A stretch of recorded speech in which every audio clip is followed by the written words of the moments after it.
For the first time in over a year, I am actually looking forward to a new format. Twice over even! Hey guys, Sonic Smash Bros here, and the new ban list dropped a little while ago actually. I actually just wanted to take some time to digest my thoughts on all of this because I had a lot to playtest, I had a lot to figure out with all this stuff, and I gotta say, this ban list is mostly incredible.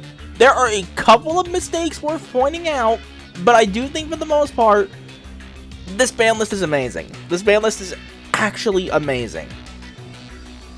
So, let's get to it right away. I need to discuss the elephant in the room right now first, before we actually get into anything else.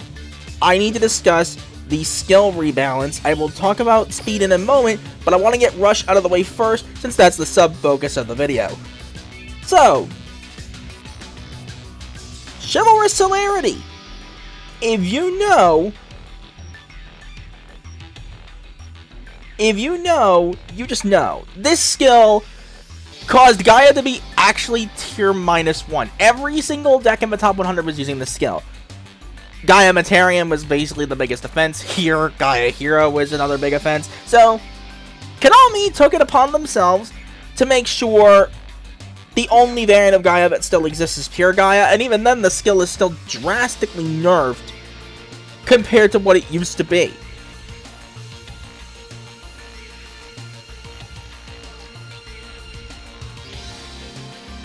This is huge.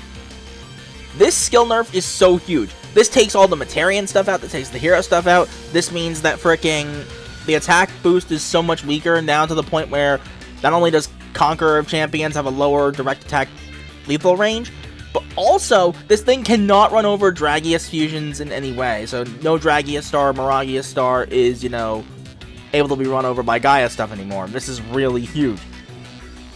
In general, this nerf is big, but to make matters even dumber, the fact that you now must add both a normal monster and polymerization from graveyard once per duel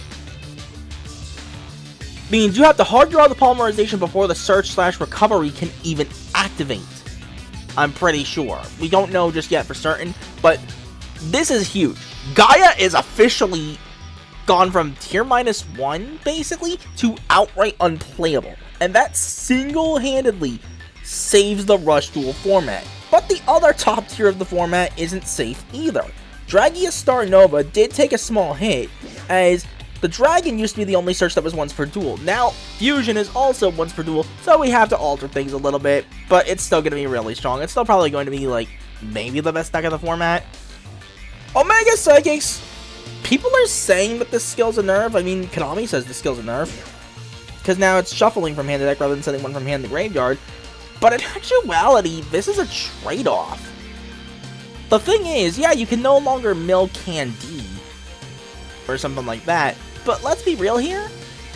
This means you can also instead shuffle back like a Pot of Avarice if you drew it too early, or a spell you might not need if you drew it too early.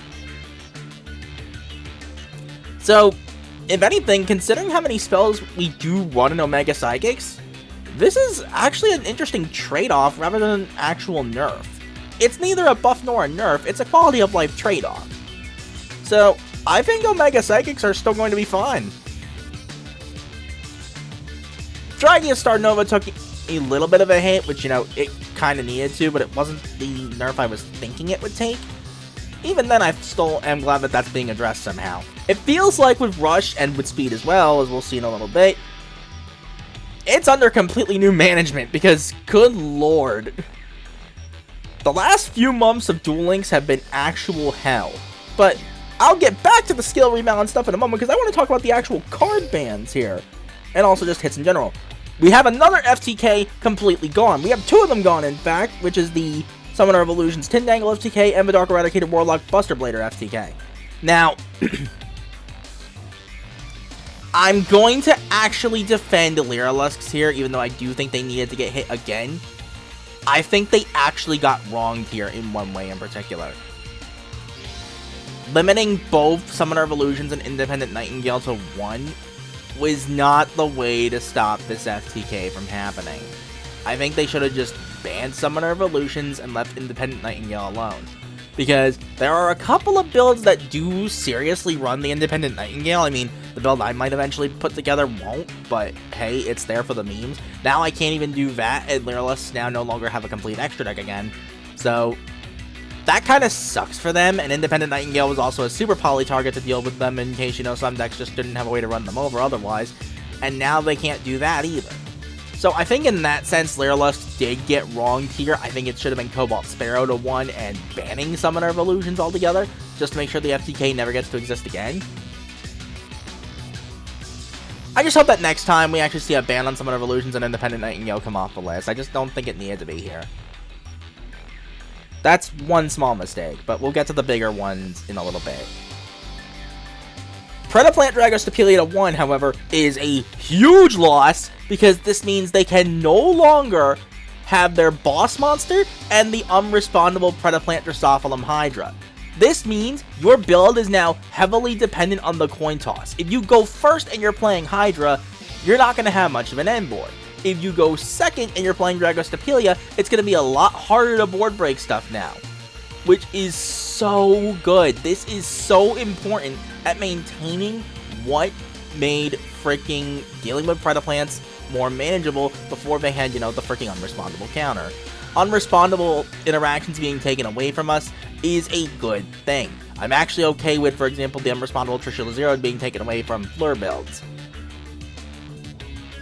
Having chances to react to stuff is super good. And Void Ogre Dragon and Tuning Gum to Limit 1, that is pretty much expected. Tuning Gum, we all agreed, had to go to Limited 1 because of Red Dragon Archfiend. Void Ogre Dragon to 1 does kind of suck for them. It's probably the bigger nerf of the two.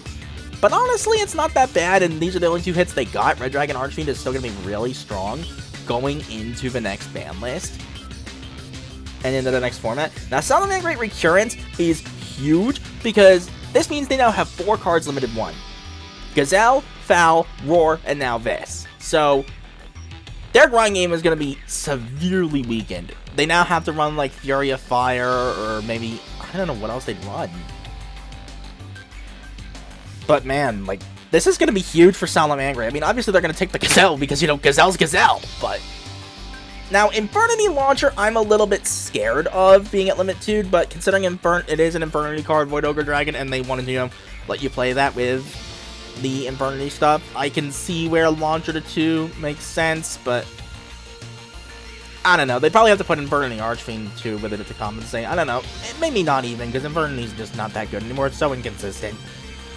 And it just dies to, like, a Veiler, or dies to an Eclipse, or other such stuff in general. Now, the Unlimits are a little bit choppy. Armageddon Knight, Orcus stuff, I'm not a fan of Orcus, as you know. It's just not okay, but also, Armageddon Knight wasn't doing anything. I know they limit 3'd it because, you know, they didn't want Orcus to be around at that point because, you know, Orcus was in the game for too long, and I'd argue it still has been. But I don't know. We'll see how things go from here with Armageddon Knight off the list. Lost Wind off the list, I kind of agree with because, you know, Titanicider exists, and I think it's just better in most cases. I mean, yeah, normally Lost Wind is better in a good number of situations compared to Titanicider, but Titanicider is also better in some situations compared to Lost Wind. They figured, okay, if Titanicider isn't being, you know, commonly used, there's no point in it being at 3. There's no point in Lost Wind being at Limit 3 either, so that kind of makes sense. Chaos Dragon Levianeer is the one that I think is the mistake. That should have stayed at 3. Fusion Deployment, kind of fine. Rapid Trigger is the reason why I think Chaos Dragon Levianeer should have stayed at Limit 3. So you can do, like, Rapid Trigger, 2 Silver Rockets, and the Levianeer, because you really don't want them having access to multiple Levianeers. Just saying. Or anything having access to multiple Levianeers for that matter. Levianeer's a freaking problem. On Ice Raging Dragon, High King Caesar, off the list. That's completely fine. Because honestly, on Ice Raging Dragon, let's be real here, Raging Pendulum isn't played anymore, no one cares, and High King Caesar, the only reason that's causing a problem in the TCG right now is because of Fiendsmith Engine being absolutely toxic. Like, the only other thing that can make this outside of DDD is Tindangle and Frightfur. Like, who's playing Frightfur anymore? And Tindangle wasn't even preferring to make this. They'd rather play Beatrice, or usually something like Lily Caesar? I'm not sure. The problem was you also have to get Ragey to level 40. Now, the other mistake of this is Necros of Unicorn off the list. I just think a Floodgate like this is not okay. Just in general, Floodgates aren't okay to have in the game like this. and this should have stayed at 3, at the absolute best. It probably should have gone to limited 1, that's how much I hate my floodgates in this sort of game. And Shiranui Solitaire, I don't know, probably it's okay, but I'm a little bit annoyed. I'm just sick of Shiranui. You get rid of Samsara, they have basically nothing. Just saying. Now, Dimer Synthesis, I'm going to tell you right now, it was mainly because Gemini was considered to be like a strong deck for its time. That's why this thing was on the limited list at one point. The Gemini Gear Freed stuff, but now that that's been power crept a bit, no one's going to play it anyway. Now, Shooting Riser Dragon, the reason this came off, let's be real here, is because of the fact that Odd Eyes Raging Dragon was taken off the list. Now, this has no reason to be here anymore. So this means stuff like Rose Dragons can actually have a limit 1 slot again, but Rose Dragon also just needs a whole rework, so I don't know, man. I don't know. I mean, Raging Pendulum now has a free limit 1 slot again, so they probably do, like, I don't know, TTH or something? I'm not sure. Now, Ravenous Crocodile Archeptus is huge for Floor. I've tested this. You can end on, and I'm not kidding you on this, Archeptus, Unaffected Stardust, Unaffected Crystal Wing, because of Horse and White Steed. It's nuts. You'll see it later, whenever I get around to profiling that again. Silent Sword Slash, this had no reason to be here anymore. Spiral Battle, no reason to be here anymore. Crimson Fox, good. I mean, not like Lunalights are going to see play anyway, unless they get their new support. Now, Predaplanet off the list is because they lost access to freaking Dragos Stapelia, being able to dodge and make another Dragos Stapelia, and Hydra was also just, you know, something they can no longer play now because they have to run the Dragos Stapelia. I think Dragos Stapelia is the most important limit 1 here, so Predaplanet off the list is a good trade, but it doesn't make up for it. It's nowhere near as impressive as it used to be.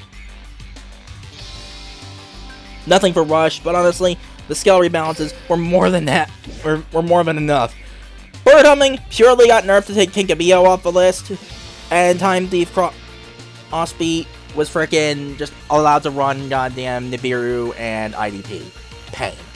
More decks that can play Nibiru. We have Gallant Granite now to make it searchable. At least it's from the card flipper, so at least if it becomes a problem, Gallant Granite can be banned. Although it really shouldn't have been put in the game on principle anyway, because searchable Nibiru and searchable hand trumps in general is a huge problem with any format, really.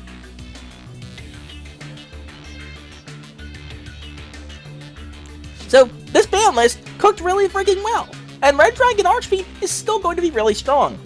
Now, real quick, I'm going to go ahead and switch the video feed over to one that I'm actually recording right now, because, you know, I can get away with doing that. The only thing that's going to change is the fact that, well, you're going to see this all on screen now. The Duel Links stuff will still be in the background. So, let's get a look into what I think the format's going to look like going forward. So, like, what we have here on screen now is what I think the format was, like, for this KC Cup. It's pretty clear that Red Dragon Archfiend, I had to, like, sit down and objectively look at it, was the best deck of the format. Here's how I think this is going to change. So, right out the gate, Dragonic Contact is back to number 1. We'll move these down to tier 2 for the moment. I want to at least move a new contender into tier 1, because I just still think this is going to be a problem. And with other stuff now taking hits, Dino. Predaplant's also, like, just dead, so that's coming off the list altogether. I just think Predaplant is probably going to be dead. I could be wrong, but who knows. Tindangle will still pretty much be where it is now. It's pretty much still going to just run Guard Dog and still Floodgate. Subterror could very much be a problem.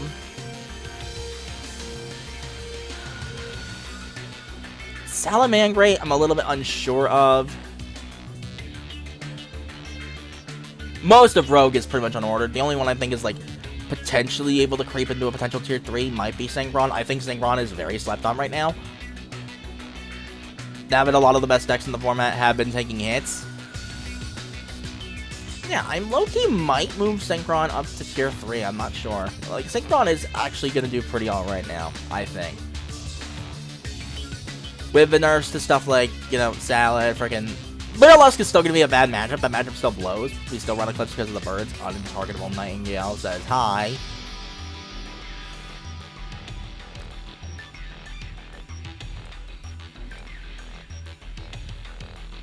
Let me think here. And Time Thief. now takes its place back in meta relevance because, you know, ability to search Nibiru is going to be really good. DDD, I think, gets a small buff. Being able to play Allure of Darkness, we figured that one out pretty quickly. Now, the new stuff, I'm not rating yet. These are just brand new decks that are coming with the next mini box. I'm pretty sure it's a mini box. So, we'll have to see how that goes. But man, for the first time in forever, the format is actually starting to look really, really, really, really, really good. And I cannot wait to play in this again. Like, I can't wait to play this new format. Because, like, let's be real here. The biggest problem is, like, with the previous format we've had is that there's just been so many gatekeepers, and now that those are finally getting addressed and knocked out of relevance, minus, you know, Dragonic Contact, and I would still say Lyralust, because I still think it's untargetable Xyz that are the problem. You put Cobalt to 1 at this point, and Lyralusts are finally, you know, able to be countered very easily. So, at that point, we're fine. Like, Lyralusts would be fine. I don't think they'd be really good anymore, but you know what? Honestly, good. They've been needing to go for a while now. I do think Independent Nightingale on the list was a mistake, though. Should have just banned Summoner of Illusions and just keep Nightingale off the list. That was a mistake. That's just me personally. I will throw Lyralust above him there. I do think Independent Nightingale was not the hit. With that said, one other thing I will say going about this before I, you know, end this little portion here is that, there is one that I would consider potentially moving, one other one I'd consider potentially moving up here, and that might be,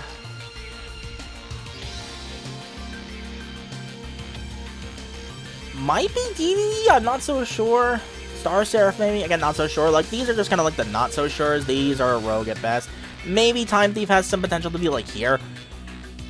But we'll see where the new stuff ends up. I'm pretty sure Ancient Gear is going to end up like here at some point, but we'll see how that goes. The Odd Eye stuff, again, I'm not sure, but maybe like here. I'm just going to use that as a baseline. Exosister, don't know for sure. Sulfur Cord, don't know for sure. And the Spirit stuff, again, don't know for sure. We'll have to see how these all turn out as the format goes on. But this is what I'm thinking the format looks like right now. Like, these are like the big... Actually, Salad might go down to tier 3. I'm not so sure on that. Like, I still think this is going to be like the new top 5 of the format. And Salad's like in that weird border between like tier 2, tier 3. Probably tier 2 still though, because they're still really strong. That's Salad Mangrade after all. But with that, that's kind of all I have to say for this particular format with this ban list. And if you're wondering if I am going to figure out how post-nerf Red Dragon Archfiend will work, I already have. Like, don't worry, folks. I've got you covered.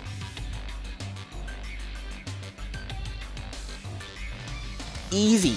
Just so easy.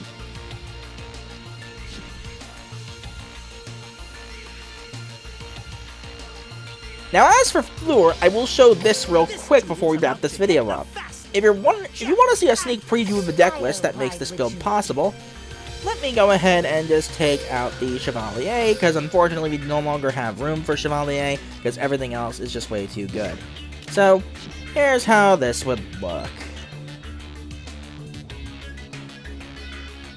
Just slotting Crystal Wing as our limit 1, and here we go, folks. This is how it's going to look going into post-ban list. If we're running the pure build, which I will try to actually King of Games with at some point. Maybe next month coming up, either that or post-nerf Red Dragon Archfiend. It's one of the two. But man, I am looking forward to the new format. Both for speed and for rush. Especially considering with rush, Asana got some new stuff, and I can't wait to try that out. I've been testing it, and oh my god, Constructor Fusion is so much better now. But, yeah, with that said, that's all I can really say for this particular video. My name is Sherry LeBlanc. Also, don't mind the EXP being a bit buggy right now. That's just only in this section of the character select. That's a little annoying. Hopefully they fix that with the next update. But, man, this is going to be hype. This format is actually going to be fun. I can't wait. Like, I genuinely can't wait. This is the first time since November 2023 where I can actually say we have a potentially really good format on our hands. And, oh man, it really does feel like Duel Links has a new management team. It feels like someone on their team got completely fired, and the new guy they replaced it with was like, alright, give me this. Let me show you how it's done. They cooked! They actually cooked! I cannot wait for this new format. This is gonna be so much fun. Like, I cannot wait. We just have like a week left or so, like a week and a half left or so, and then we are finally free from this absolute suffering of the last well over a year now, almost a year and a half. Oh man, if this is where Duel Links is going from here on out, I have hope for the future. We shall see how things go. But with that, that's all I can say. Until the next video, whatever it might be, later guys!